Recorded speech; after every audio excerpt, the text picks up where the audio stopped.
This is Doing It Ourselves.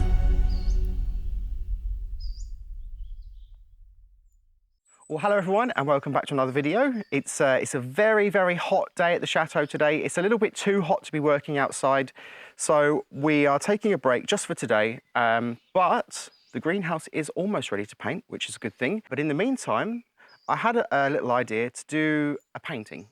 Now, this painting is inspired by a little trip I had last year. I went to London about a year ago and I went to the Victoria and Albert Museum to see the Beatrix Potter Drawn to Nature exhibition. So I managed to get up close and personal with all of her original paintings, and there was one little painting that I'd never seen before. It's not in any of her books. It's part of the V&A's collection. Now, it was a little painting of a greenhouse with a little cottage garden in front of it, and it was the main inspiration for this. Obviously it's a different greenhouse, it's a different garden, but I thought today I'm going to sit down and I'm going to do my own Beatrix Potter inspired painting of the cottage garden with the greenhouse in the background, and I'm going to try and imagine the greenhouse like an artist's impression of what it will look like when it's fully restored with new glass and paint. And I'm actually going to do prints of that and I'm going to put them on the website. It's actually a really big job, the greenhouse. I got a little quote for the glass and it's a lot more than I was expecting, about 3 times more, because we actually need 117 pieces, new pieces of glass. So what I thought was if we do a nice painting, we can make some prints of it, and any of the proceeds from that will go towards buying the new glass for the greenhouse. So what I need to do is set up my easel in a nice spot, get the perfect view of the greenhouse, get my pencils, get some paper, and sit and draw. Okay, so I need to find the perfect angle so that you can see the greenhouse, and obviously because you've got the vanishing point, which is where objects get sort of smaller as they go into the distance. I want the greenhouse to sweep away into the distance and see the slope of it at the end, but I want all the little flowers to sort of poke up over the front of it, so you can see all of those. A little bit of the path in there. So I'm thinking maybe about literally here or a little bit higher. Just there, I think that is the perfect view because you can see the slope of the greenhouse there. You've got the flower garden sort of sweeps off into the distance. You've got the little path that creeps around it. You can probably see a bit of the stones in front there. Maybe I'll cut off this end of the greenhouse because the flower garden stops there, but I think that is about perfect. So that's where I'm going to set up. Well, it's actually very, very hot. I'm going to just quickly try something out. Now, I know there's an umbrella here because I'm going to cook in this heat. I wonder if I can look at that. I can see now the sun is blocked by that umbrella. And now I'm going to tell you quickly about the painting that I talked about earlier. Now, this is a book. If I take this out quickly. This is a book that I bought at the Beatrix Potter exhibition, Drawn to Nature. It's a bit tatty, it's been well looked at. But actually, interestingly enough, see this colour here is actually the same colour or similar to the front door of the cottage. Now, the front door of the cottage, the colour is actually a replica of the paint colour that is in Beatrix Potter's bedroom in the Lake District in her little hilltop cottage. Now, it's still exactly the same as it was when she died. She left it to the National Trust and she said that all of her belongings and everything should be left exactly as it was. And it's still like that today. And as I went to visit, and I loved the colour on the wall, then I found out later on that Little Green, a company that makes paint, actually made a copy of that colour. And that's the colour on the front door and the windows. And it will be the colour on the greenhouse as well. So. But anyway, I digress. Let's have a look. I'm sure it's here somewhere. It's a gorgeous book. It's got lots of our artwork in it. Now, here is the painting. This is going to be my inspiration. Now, I did actually, when I was in the museum, I actually took a photograph of the actual painting and printed it out. So I have my own one, and that actually will go in a frame at some point. You can see mine's a little bit darker than the original, but this is probably more how it looked in real life, actually. So yeah, that is the inspiration. Let's get some paper and a pencil and sit and draw this beautiful garden.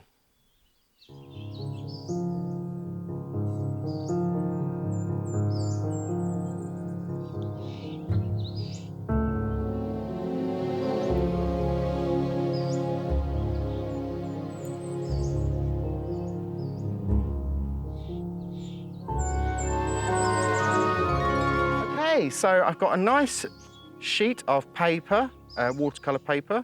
I've got a pencil. I prefer a HB. It's a sort of middle of the range sort of pencil. It does a bit of everything. I've got a little ruler.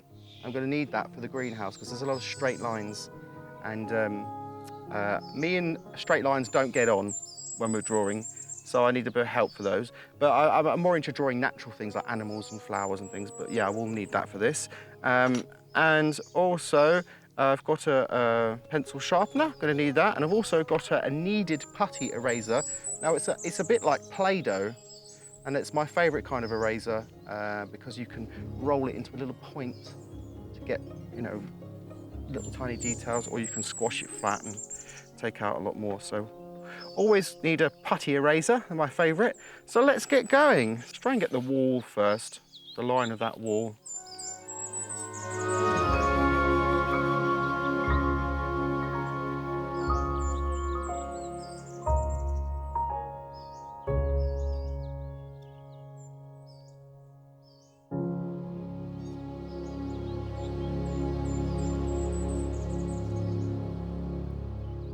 I managed to get a start of the outline of the greenhouse in. We've got the gate post there. I've sort of added a little bit here. I'm always erasing things and then redoing them, refining them. So that it's got little bits that come off like that. And it's got another little bit that comes out like that. And I've got the little gate in there as well. Just try and neaten that up a little bit. And if you can see here, I've sort of put in a rough sketch of the garden path and some of these stones along here. We've got some of the Fowkes gloves are starting to be drawn in now.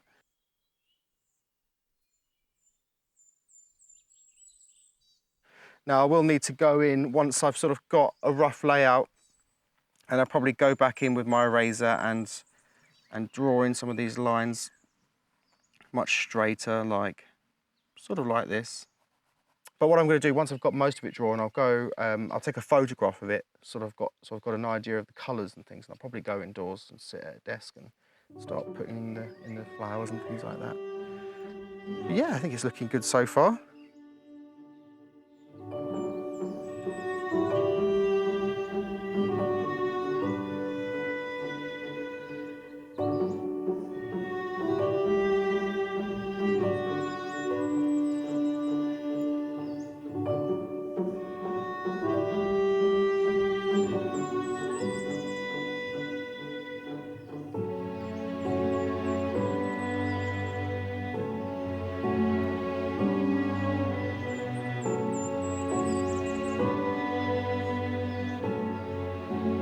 I've got a lot of these struts from the greenhouse roofing now, like erasing what I've done before and going in with the ruler. Just getting them in.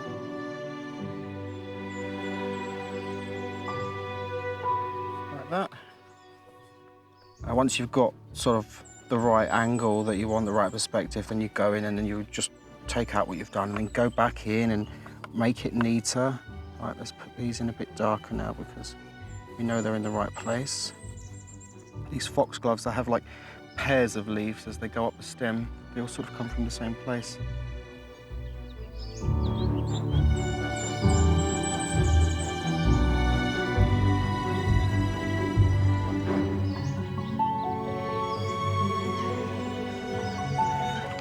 I think I've got it to a place where I want it, actually. I don't want to put too much detail in because sometimes you can really restrict yourself by putting too many lines and then you're just colouring in. And actually it's nice to sort of leave a bit of blank space so you can just use the brush and just sort of almost sketch with a paintbrush and some colour. Because you could sit here all day just drawing every single leaf exactly as it is, but you know, things change in the breeze and stuff, and the light changes. So really, it's Beatrix Potter wasn't very exact with some of her drawings as well, some of her paintings. She just sort of used to just do the impression of a flower. You know, she wouldn't draw every petal. just a blob of colour with a little outline. That's a zinnia, that's a rose, that's a lily. So I think I'm going to do that, but I've got the perspective. I've got all the bars of the roof of the greenhouse in, but that's the most important part. The shape of the path, you know, some of those flowers that poke up. The line of the wall, that needs to be a bit more precise so you can see that. And then the rest is just artistic freedom.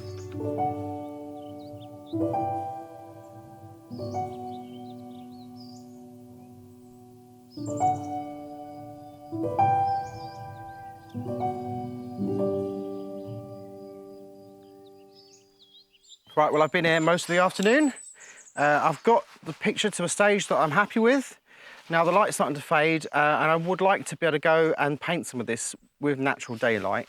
So I'm going to pack everything up now, pop that back in the cottage. There we go. Take my paper, my pencil, and I'm going to go back to the chateau. Right, I'll see you a bit later. That again.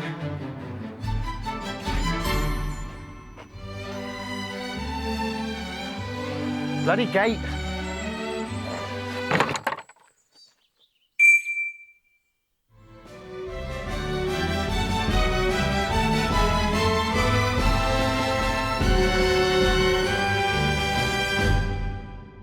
Okay, hello everyone, welcome back. I'm in the chateau now, and I'm in what's called the winter garden. Now this little area has got a tiled floor, and it used to be a place where you would have like potted plants and somewhere where you could sit and drink tea because it's got lots of natural daylight. But it's the perfect place to sit and paint. So I've got a little basket here full of goodies. So what have I got in here? Got my trusty paint brushes there. A little ceramic tray for mixing paints in. I've got a little set there of gouache paints, gouache, I think you call it. Now gouache is like a watercolour, but it's opaque. So that's sometimes good if you want to get like a nice solid colour, because watercolour's normally quite translucent. I've got lots of different things in here. Some little sponges. These are natural sponges, and they're actually brilliant for mopping up too much water or adding texture into your painting. Ooh, what else is in here? Got lots of paints here. Now, I do have quite a lot of paints. Now, some artists will just use a small selection of colours, like primary colours, and then mix them together to create the colours that they need. But when you do that, you're actually mixing different types of pigments, and sometimes the paint can go a bit grainy when the pigments don't interact. You know, so if you mix some yellow with some blue to get a green, but that green that you make might be a bit sort of bit grainy, the paint. So I like to use individual single pigments. You get a much purer colour. So let's get a little selection of paint brushes out. Now I like to use Winsor & Newton Series 7 brushes. Now they're a bit pricey, but they're the best you can get, or one of the best you can get. And Beatrix Potter actually used these brushes, the same ones. They've been made since the Victorian era. These were actually invented by request of Queen Victoria. She was a fan of Winsor & Newton. She used to use their paints, and she said to Winsor & Newton, "Can you please make me the best brush that can be made, the best brush in the world?" And so they created the Series 7 brush, and it's called Series 7 because the number 7, the size number 7 brush was Queen Victoria's favourite, and that is a number 7 right there. Let's have a little look at this then. So I think the most tricky thing for me right now would be to match the colour to the greenhouse. The colour it's going to be, because at the moment, well, it's just white here, but out there right now, it's just rusty coloured. So we need to make the perfect little green colour. Funny, it's called Little Green, the company that make it. Right, so water, just tap water in a jar, cold water. That's all you need for watercolours. Good quality paints. Now these are Winsor & Newton paints, and Beatrix Potter used them too. Cobalt turquoise. Let's try a bit of cobalt turquoise, and we can add some green to it if we need. Let's go with that one. That looks lovely. I'm going to just move my tray here. Let's mix up a nice batch of greenhouse colour.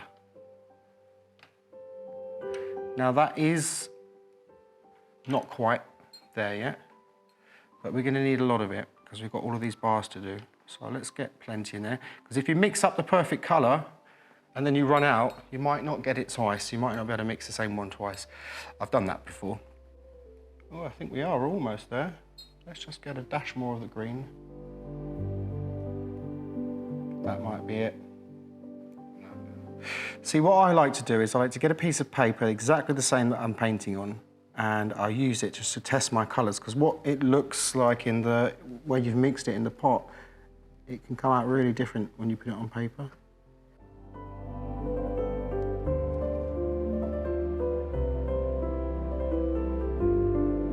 That's about it, I think. Dash more blue. Now we just need to dilute it. Like that.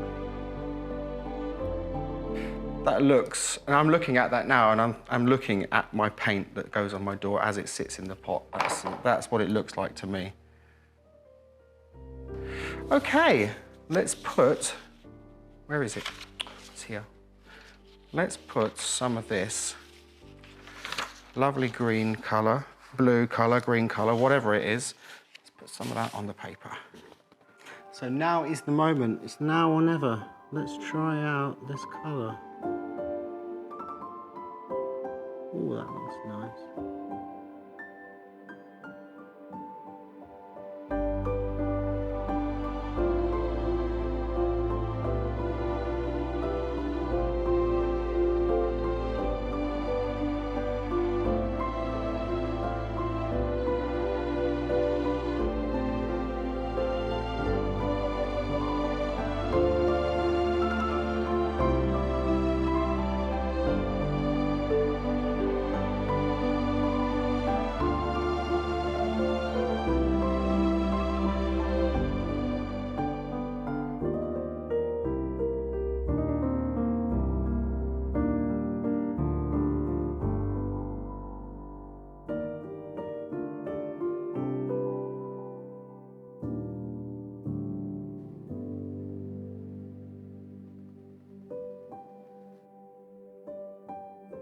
Right, so I'm just still putting the bars in the on the roof of the greenhouse with the paint, but I've just had a look out of the window and there is this like a weird ominous blue haze in the air.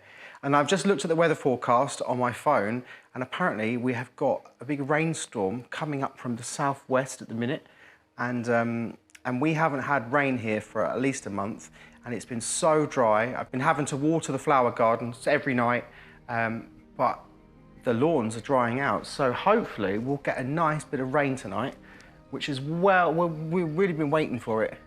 So should we go outside and have a little look? Because there's a really lovely blue haze in the air. So yeah, we'll just come outside. The sun is going down. It is, I'll tell you what time it is exactly. It's actually exactly 6 minutes past 10 at night, and it's still daylight, but there is a really lovely blue haze, and you don't normally see that here. It's a really interesting colour. I mean, from the perspective of an artist, I think that would be amazing to paint, but you wouldn't be able to be out here long enough to capture it. But it's just, if you look just over there, the sky is getting very dark. That's southwest over there, and that's where the storm's coming from. It's over the city of Nantes at the moment, when it's coming towards us, and hopefully we're going to have a nice bit of rain to water the garden. And if it's still daylight, we'll try and capture some of that on camera. But it hasn't started raining yet, so I'm going to go back and do some painting. So, yeah.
welcome back to the chateau. We did get that storm. We've had about a month's worth of rain in about 10 minutes. My little cottage garden has completely turned into a pond, but we seem to have a bigger problem. If you come over here,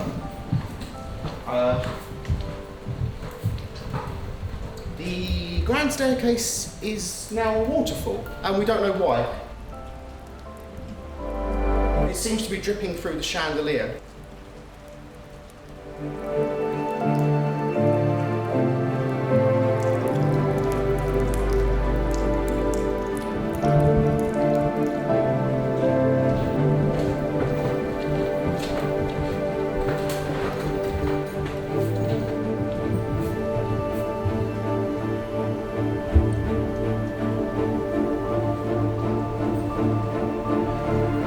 Weird.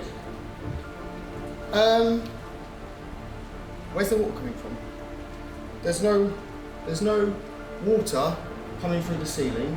There's no water on the floor, but there's water under the floorboards. Can you see that? It's dripping through the hole. It goes into the staircase. I wonder if the water. I wonder what way did the joists go that way?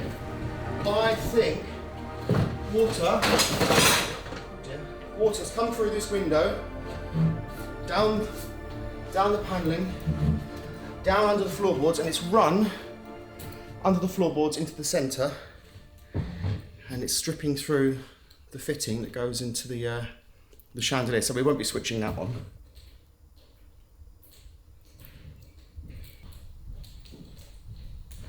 Right, so what I need to do is put something here, like a towel or something, that's going to mop up. Nothing we can do. That's not happened in 6.5 years that we've lived here. That's never happened. That's a first. I need a towel. Not good in a crisis. Right. Let's look for something in here to mop it up.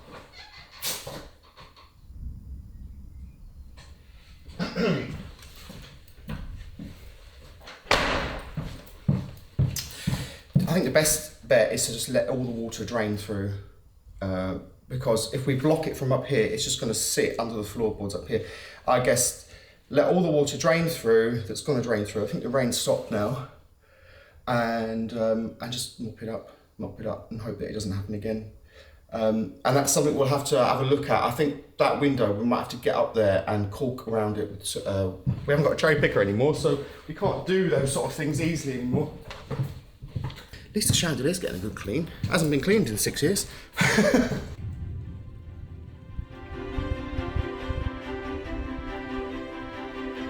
I've got some towels. They're not our finest white towels. They're just some old ones, so we're just going to have to put towels on it, just to try and soak up the worst of it.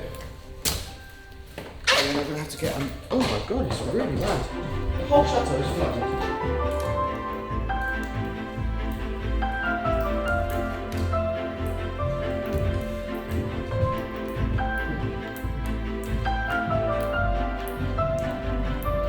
Oh. Right, so for some reason the chandelier was just switched on and I could hear like a crackling, sizzling noise. That was the electric, so we've switched that off. I put some buckets underneath, but there's not much else we can do apart from let the water drain through and just wait. I suppose that's what happens when you let Dick Strawbridge install your chandeliers. I have no idea what happened. I have no idea what happened. Billy!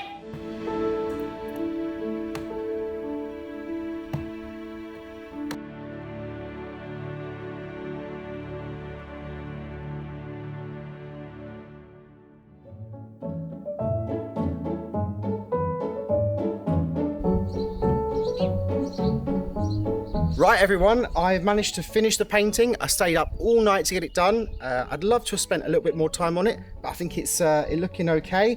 You can really see the greenhouse, how it will look with the new pieces of glass and all painted in the nice colour.